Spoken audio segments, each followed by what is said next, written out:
How do you ask ChatGPT questions effectively? In this video, I'll walk through a couple tips for interacting with ChatGPT to get better, high quality, and more relevant answers. And then I'll also share what I like to add to the end of every prompt to ensure high quality answers every time. So, my first tip is to be specific. If you ask ChatGPT a really broad question, like tell me about social media, it's going to give you a broad answer. It's not really sure what it is you're looking for, what answer you're trying to get. So, here, it's kind of just a generic answer about social media platforms. Now let's be more specific. Let's say, tell me about the social media platform TikTok and how to use it to build a personal brand for my new business. This answer is much more tailored to what it is I'm actually looking for. So it explains what TikTok is, and then it also gives me a step-by-step plan for using TikTok to build my personal brand and grow my new business, creating consistent content, leveraging trends, hashtags, collaborating with other influencers, showcasing your products creatively, etc. My next tip is to provide additional context. So we provided a little bit of context here, asking it to describe TikTok and how to use it for a personal brand in my new business, but we didn't specify what kind of business we have. So let's add that context for my new business, which is an AI education course. Okay, so now we're giving ChatGPT additional context. It's going to give us more contextual answers. So here, number 2, educational content.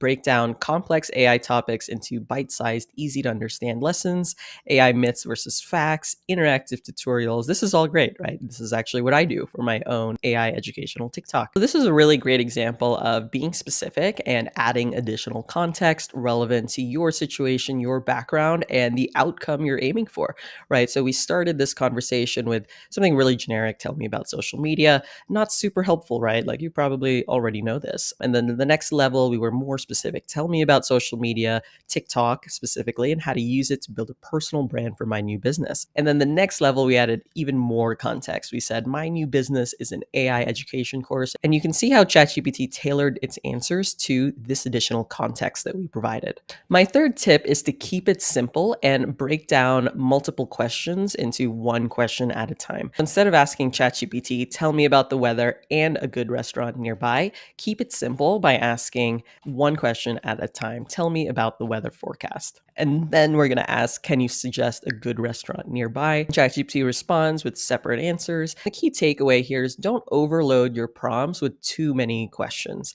ChatGPT may get confused about how to prioritize questions or how the questions relate to each other. And so I recommend breaking down your complex prompt with many questions into separate prompts. One question, another question, another question. Another tip I have is to experiment with different phrasings. For example, what are the benefits of solar energy? A general question, and it lists a bunch of benefits. But now let's experiment with the phrasing a little bit. Let's say, what are the environmental benefits of solar energy? So just adding that one word, and now ChatGPT is really focusing its answer on the environmental benefits specifically. So I definitely encourage you to play around with phrasing, experiment a lot in your conversations with ChatGPT so you can get a better sense of how it responds to different words. You'll often find that changing just a few words or a few phrases can significantly alter what ChatGPT focuses on in its response and give you higher quality answers. My last tip is something that we've been doing all along, which is giving continuous feedback to ChatGPT. What I mean by that is if you ask a question and you're not happy with the response, you can ask ChatGPT to clarify further or give additional examples. Let's take the same example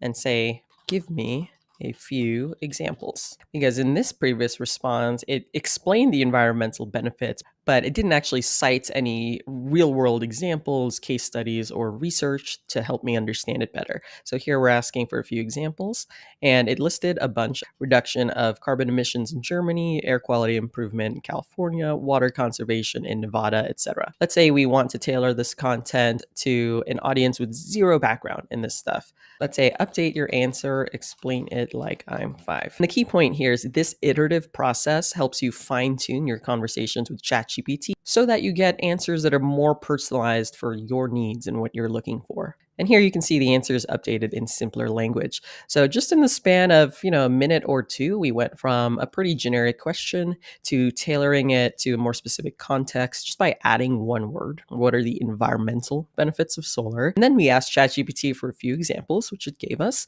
and then it rewrote its answer for a more beginner-friendly audience. My trick for getting really good answers is by letting ChatGPT ask me clarifying questions. So let's start with a really simple prompt like brainstorm 10 TikTok video ideas for AI education. Okay. And then what I'm going to do is copy and paste this to the end of the prompt. Ask me clarifying questions until you're 95% confident you can complete the task successfully. Take a deep breath and take it step by step. And remember to search the internet to get up to date information. I like to add that to the end of almost every prompt. As you'll see, what's going to happen is ChatGPT will ask me a bunch of clarifying questions, and this additional context will help ChatGPT produce final answers that are much better, more personalized to me. So now I'm going to go and answer these. So number one, who's my primary target audience? Let's say beginners. Main topics, let's say ChatGPT usage.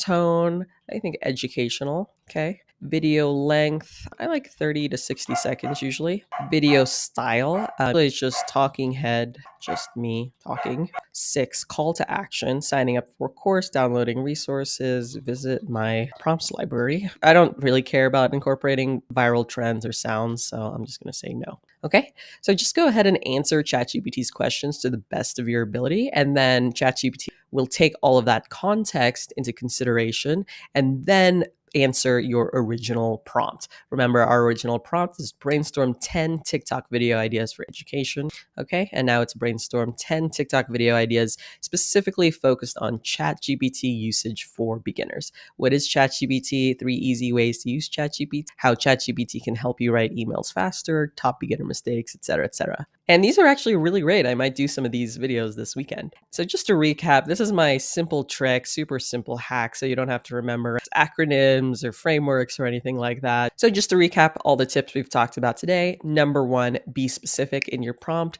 Number 2, provide context, background information, what it is you're trying to achieve. Number 3, keep it simple. So if you have a long prompt with lots of questions, break it down to one question at a time. Experiment with different phrasings, like adding or changing even one word can drastically alter ChatGPT's answer. Give continuous feedback. Ask for more examples. Ask ChatGPT to phrase it differently.